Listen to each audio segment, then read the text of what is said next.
बहुत बहुत स्वागत है आपका टीचर प्लानिंग पॉइंट प्लेटफॉर्म पे। और आप सभी भविष्य के शिक्षकों को मेरा जय हिंद, वंदे मातरम। कहना चाहूँगा कि आज का जो हमारा मोस्ट इंपॉर्टेंट टॉपिक है सीडीपी पैडागोजी सुपर सीरीज 10 है। ये यदि आपने सीरीज के पार्ट को 1 से लेकर 9 तक ना देखा हो तो चैनल पे जाइए, वहाँ पे सीडीपी सुपर सीरीज के नाम से प्लेलिस्ट बनी है और सारी की सारी वीडियो देखिए। यदि आपको सीडीपी पहली बार में बेहतर और बड़े नंबर के साथ क्रैक करना है तो सारी की सारी वीडियोस को देखना है, क्योंकि उसमें जो क्वेश्चन लिए गए बिल्कुल सीटेड एग्जाम ओरिएंटेड है। सो कहना चाहूँगा कि जो भी मेरे भाई बहन इस वीडियो को देख रहे हैं, चैनल को सब्सक्राइब और अपनी तैयारी को देख बेहतर विकल्प, क्योंकि यहाँ बात होती है सिर्फ और सिर्फ शिक्षक भर्ती की और आपको लेनी है गवर्नमेंट सरकारी सीट। तो चलिए स्टार्ट करते हैं आज की बेहद इंपॉर्टेंट क्लास। और आप वीडियो के अंत तक बने रहिएगा। यदि आपको मेरा प्रयास पसंद आए तो इसे एक लाइक और एक शेयर जरूर करिएगा। तो चलिए क्वेश्चन नंबर 1 की तरफ हम बढ़ते हैं। देखिए बात क्या हो रही है, निम्न में से कौन सा रुचि के बारे में सत्य नहीं है। देखिए बात क्या हो रही है, रुचि की बात हो रही है, इंटरेस्ट की बात हो रही है कि उसके विषय में कौन सा कथन सत्य नहीं है। रुचियाँ जन्मजात और अर्जित दोनों होती हैं। रुचियाँ समय के अनुसार बदलती रहती हैं। रुचियाँ योग्यताओं विषमताओं से संबंधित नहीं है, या फिर रुचियाँ व्यवहार में आकर्षक एवं विषयकर्तक के प्रतिबिंब नहीं है। देखिए बात क्या हो रही है, रुचि के बारे में कौन सा कथन सत्य नहीं है, यानी कथन सत्य नहीं है, यानी नहीं वाला क्वेश्चन है तो आपका आंसर भी क्या होगा, नहीं वाला होगा। तो इसमें ऑप्शन नंबर जो डी है, रुचियां व्यवहार में आकर्षक एवं विकर्षक के प्रतिबिंब नहीं है, ये आंसर बिल्कुल रुचि के विषय में सत्य नहीं है। बाकी की जो ए बी सी ऑप्शन से बिल्कुल सही है, यानी कि रुचियाँ जन्मजात और अर्जित दोनों होती हैं। रुचियाँ समय के अनुसार बदलती रहती हैं और रुचियाँ योग्यता एवं विषमताओं से संबंधित नहीं है। बाकी जो ऑप्शन नंबर डी है बिल्कुल सत्य नहीं है। और देखिए जो नेक्स्ट इंपॉर्टेंट क्वेश्चन है, व्यक्ति एवं बुद्धि में वंशानुक्रम की। देखिए आप क्वेश्चन को समझिए, व्यक्ति एवं बुद्धि की बात हो रही है यहाँ पे, विकास यानी कि डेवलपमेंट या ग्रोथ की बात नहीं हो रही है, बल्कि बुद्धि एवं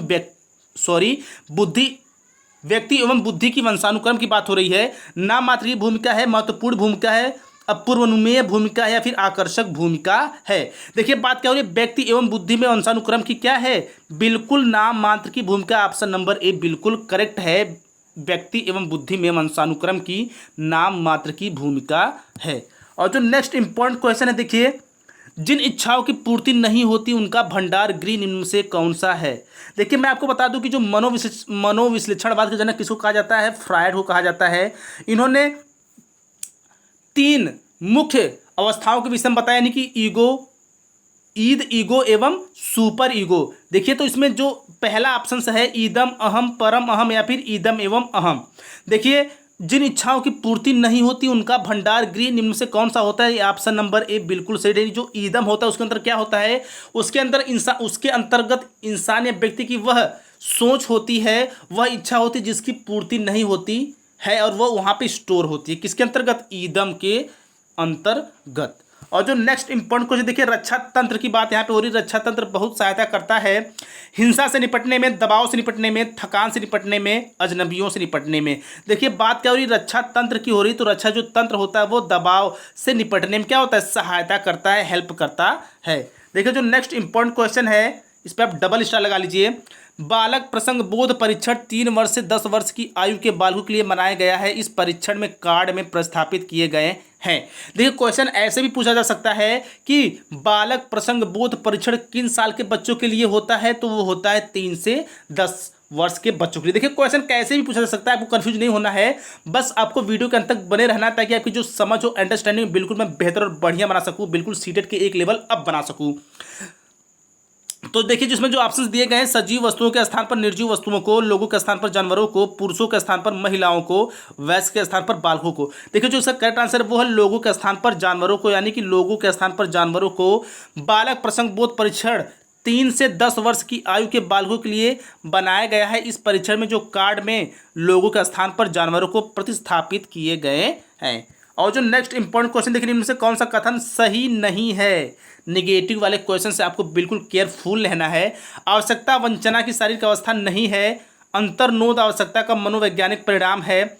आवश्यकता एवं अंतर्नोद समान नहीं है, बल्कि समांतर है, या फिर मूल प्रवृत्तियां आंतरिक जैविक बल है।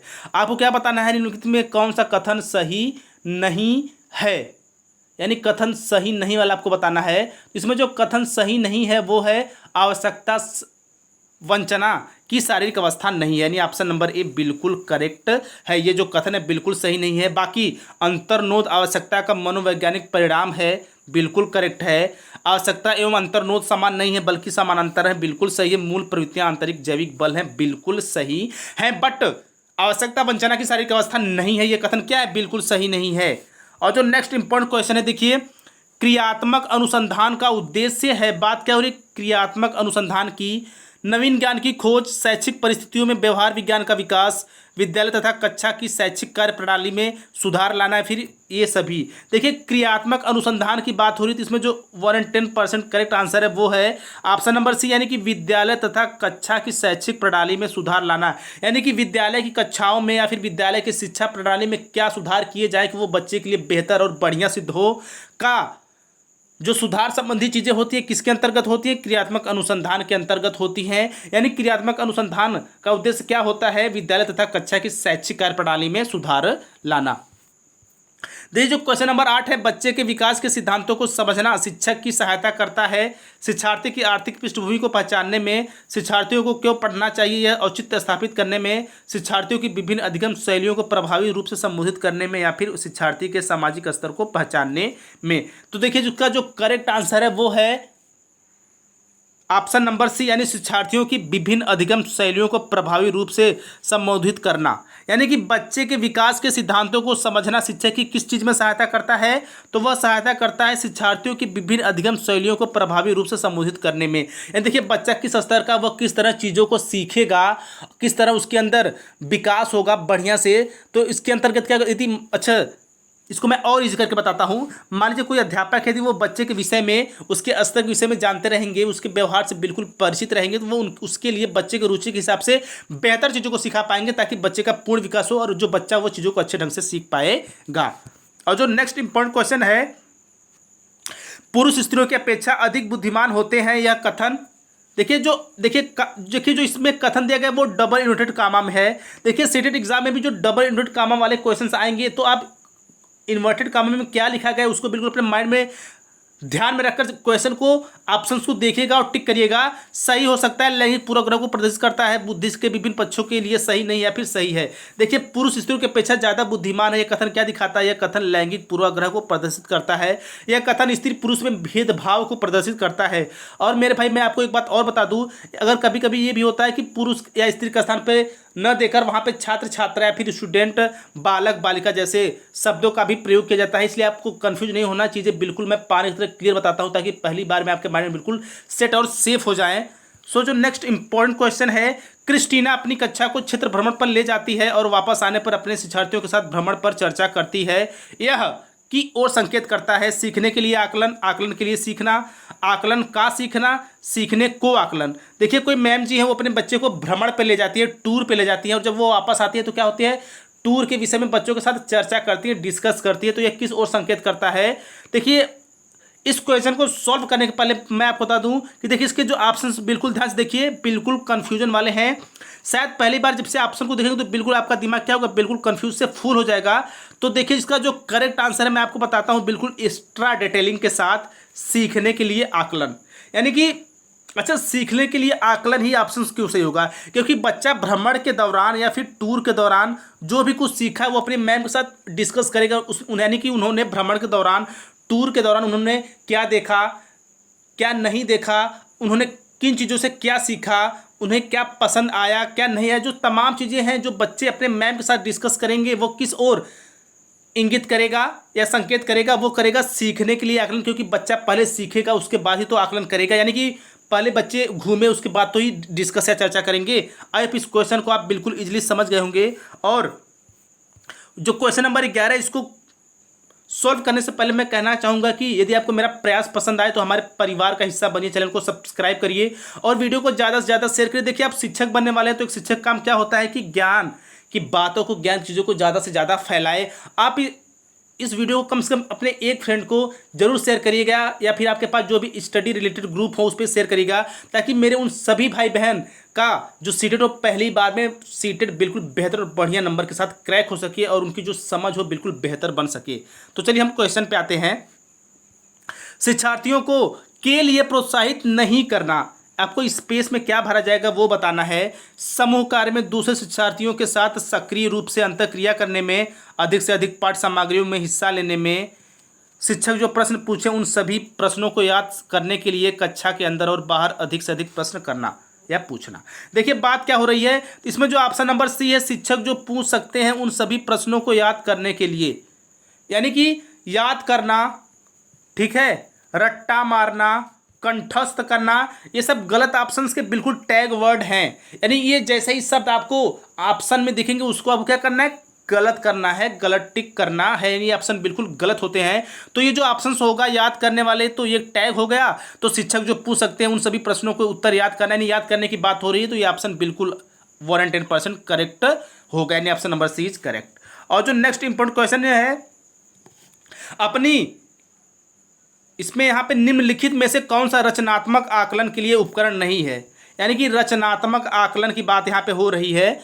मौखिक प्रश्न, सत्र परीक्षा, प्रश्नोत्तरी और खेल दत्त कार्य। देखिए रचनात्मक आकलन के उपकरण क्या है, नहीं है, वो है सत्र परीक्षा, यानी जो ईयरली एग्जाम होते हैं वो क्या है, रचनात्मक आकलन के लिए उपकरण नहीं है। बाकी जो मौखिक प्रश्न होता है, यानी जो ओरल टेस्ट होते हैं या ओरल क्वेश्चंस होते हैं, वो बिल्कुल रचनात्मक आकलन के उपकरण हैं। प्रश्नोत्तरी और खेल, यानी बच्चों से प्रश्न पूछना और खेल खेल में बच्चों को सिखाना, क्या है, बिल्कुल आकलन के क्या है, उपकरण है। दत्त कार्य भी है और मौखिक प्रश्न है। बट जो सत्र परीक्षा होती है ये मौखिक आकलन, रचनात्मक आकलन के उपकरण नहीं है। और जो नेक्स्ट इंपॉर्टेंट क्वेश्चन है, भारतीय समाज की बहुभाषिक विशेषता को के रूप में देखा जाना चाहिए। देखिए मैं आपको बता दूं कि बहुभाषी से क्वेश्चन एग्जाम में भर भर के पूछे जाएंगे, तो इसमें जो ऑप्शंस दिए गए हैं, इसलिए बस मेरा यही है कि मैं आपको कम समय में क्वालिटेटिव चीज़ें सिखा पाऊँ, समझा पाऊँ, ताकि आपका जो समझ हो, अंडरस्टैंडिंग हो, बिल्कुल सीटेट के लेवल की हो सके। और जैसे ही क्वेश्चन आपके सामने आए आप उसे देखती मंत्र चुटकियों में क्या करो, सॉल्व कर जाओ। और ये मेरा चैलेंज है कि वीडियो देखने के बाद आपके अंदर सीटेट सीटीपी को लेकर बिल्कुल आग लगेगी और आप 30 में 30 स्कोर करके आओगे। ये मेरा चैलेंज है। विद्यालय जीवन को समृद्ध बनाने के संसाधन के रूप में विद्यार्थियों को सीखने के लिए अभिप्रेरित करने हेतु शिक्षक योग्यता की चुनौती के रूप में शिक्षार्थियों के लिए जीवन विद्यालय को एक जटिल अनुभव के रूप में या फिर शिक्षण अधिगम प्रक्रिया के बाधा के रूप में। देखिए बात क्या हो रही है कि भारतीय समाज की बहुभाषी विशेषता की बात हो रही है। बहुभाषी विशेषता की यहाँ पे बात हो रही है। तो जो बहुभाषी विशेषता होती क्या है, तो इसका जो करेक्ट आंसर होगा वो होगा option number A. Option number A में कहा क्या जा रहा है मेरे भाई, विद्यालय जीवन को समृद्ध बनाने के संसाधन के रूप में। देखिए जो बहुभाषिता क्या है, बहुभाषिता वह कोई समस्या नहीं है, कोई दिक्कत नहीं, बल्कि उसका इस्तेमाल एक संसाधन के रूप में होता है एक बच्चे के विकास के लिए। इसलिए विद्यालय जीवन को समृद्ध बनाने के संसाधन के रूप में जो बहुभाषिक विशेषता के रूप में देखा जाना चाहिए, यानी जो बहुभाषिक विशेषता है क्या, एक संसाधन के रूप में देखा जाना चाहिए। और जो नेक्स्ट इंपॉर्टेंट क्वेश्चन है, क्वेश्चन नंबर 14, सबसे अधिक यहाँ पे गहन होगा मेरे भाई, गहन और जटिल सामाजिकरण होता है किशोरावस्था के दौरान, पूर्वावस्था के दौरान, प्रौढ़ावस्था के दौरान या फिर व्यक्ति को पूरे जीवन में। देखिए जो किशोरावस्था के दौरान बेहद इंपॉर्टेंट क्वेश्चन है, किशोरावस्था के दौरान सबसे गहन और जटिल सामाजिकरण होता है। क्वेश्चन ऐसे भी पूछा जा सकता है कि सबसे गहन और जटिल सामाजिकरण की अवस्था कौन है, तो किशोरावस्था है।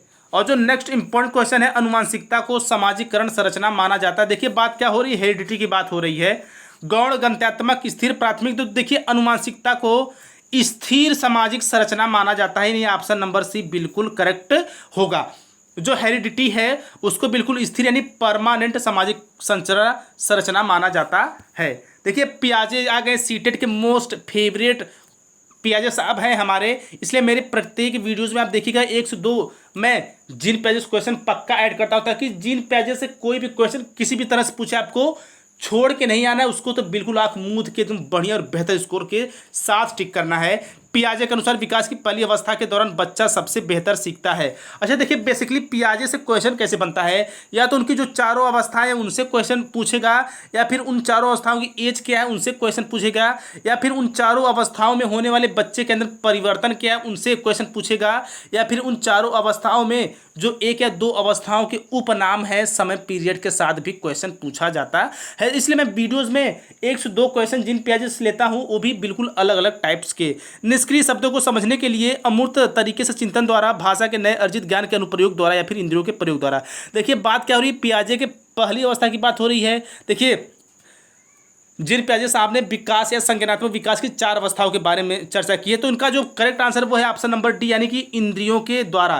देखिए, जब बच्चा अपनी पहली अवस्था में होता है तो उस अवस्था को क्या कहा जाता है, इंद्रियगामक अवस्था या संवेदी पेशी अवस्था। तो उस अवस्था में जो बच्चा वो होता क्या है, बेसिकली इंद्रियों के माध्यम से अपनी चीज़ों का प्रयोग करता है, चीज़ों को सीखता है, यानी ऑप्शन नंबर डी बिल्कुल करेक्ट होगा। और जो क्वेश्चन नंबर 17 है, सीखने का वह सिद्धांत जो पूर्ण रूप से और केवल अवलोकनी व्यवहार पर आधारित है, सीखने के सिद्धांत संबंधित है। देखिए, इस क्वेश्चन को मैं फिर रिपीट करता हूं, समझ लीजिए, बेहद इंपॉर्टेंट क्वेश्चन है। सीखने का वह सिद्धांत जो पूर्ण रूप से और केवल अवलोकनी व्यवहार का या पर आधारित है, सीखने के सिद्धांत से संबंधित है। यानी अवलोकनी व्यवहार की बात हो रही है कि व्यवहार ऐसा जिसे हम समझ सके, महसूस कर सके। विकासवादी, व्यवहारवादी, रचनावादी या फिर संज्ञानवादी। देखिए, इसका जो करेक्ट आंसर है वो ऑप्शन नंबर बी, यानी कि व्यवहारवादी। ठीक है, व्यवहारवादी सिद्धांत जो होता है वह सीखने का वह सिद्धांत होता है जो पूर्ण रूप से केवल अवलोकनी व्यवहार पर सीखने के सिद्धांत से संबंधित होता है, व्यवहारवादी। और जो क्वेश्चन नंबर 18 है, सिद्धांत के रूप में रचनावाद बात आ रही। रचनावाद की दुनिया के बारे में अपना दृष्टिकोण निर्मित करने में शिक्षार्थी की भूमिका पर बल देना, सूचनाओं को याद करने और पुनः स्मरण द्वारा जांच करने पर बल देता है, शिक्षक के प्रभावशाली भूमिका पर बल देता है, या फिर अनुकरण की भूमिका पर केंद्रित है। देखिए, बात हो रही सिद्धांत के रचनावादी के विषय में बात हो रही। तो इसका जो ऑप्शन नंबर ए है बिल्कुल करेक्ट है। दुनिया के बारे में अपना दृष्टिकोण निर्मित करने में शिक्षार्थी की भूमिका पर बल देता है। देखिए, बच्चे क्या होते हैं कि वो दुनिया के विषय में कैसी समझ रखते हैं, उनकी अंडरस्टैंडिंग क्या है, ये जो सिद्धांत है बिल्कुल रचनावाद के अंतर्गत आता है। यानी सिद्धांत के रूप में जो रचनावाद क्या है, दुनिया के बारे में अपना दृष्टिकोण निर्मित करने में शिक्षार्थी की भूमिका पर बल देना ही क्या है, रचनावाद का सिद्धांत है। देखिए, क्वेश्चन नंबर 19 है, अवधारणाओं का विकास मुख्य रूप से का हिस्सा है, बौद्धिक विकास, शारीरिक विकास, सामाजिक विकास, संवेगात्मक विकास। देखिए, बात क्या हो रही है, अवधारणाओं के विकास का मुख्य रूप से किसका हिस्सा है, वो है बौद्धिक विकास का। ऑप्शन नंबर ए बिल्कुल सही है। देखिए, अवधारणाओं का विकास क्या होगा, कहाँ होता है, हमारे बौद्धिक यानी विकास में होता है। कि जो बौद्धिक विकास किससे संबंधित होता है, अवधारणाओं के विकास के मुख्य रूप से संबंधित होता है। देखिए, जो क्वेश्चन नंबर लास्ट है 20, व्यक्तिगत शिक्षार्थी एक दूसरे से में भिन्न होते हैं, विकास की दर, विकास क्रम, विकास की सामान्य क्षमता, वृद्धि एवं विकास के सिद्धांत। देखिए, व्यक्तिगत शिक्षार्थी का मतलब, अच्छा देखिए, मैं आपको इस क्वेश्चन को बिल्कुल इजीली और बता देता हूँ। जैसे मान लीजिए 10 बच्चे हैं आपके, ये बच्चे आपके अगल बगल के हो सकते हैं, आपके या हमारे घर के हो सकते हैं, हमारे पड़ोस के हो सकते हैं, या फिर एक शिक्षक के विद्यालय हो सकते हैं। मान लीजिए 10 बच्चे हैं, तो आपने देखा होगा कि 10 बच्चे का जो सोचने का ढंग होगा अलग होगा, चीज़ों को समझने का उनका जो नज़रिया होगा बिल्कुल अलग होगा। तो विकास की दर, विकास क्रम, विकास की सामान्य क्षमता, वृद्धि एवं विकास के सिद्धांत। देखिए, व्यक्तिगत शिक्षार्थी एक दूसरे से विकास की दर में भिन्न होते हैं। ऑप्शन नंबर ए बिल्कुल करेक्ट है। देखिए, सभी बच्चों का जो विकास का दर होता है वो अलग अलग होता है।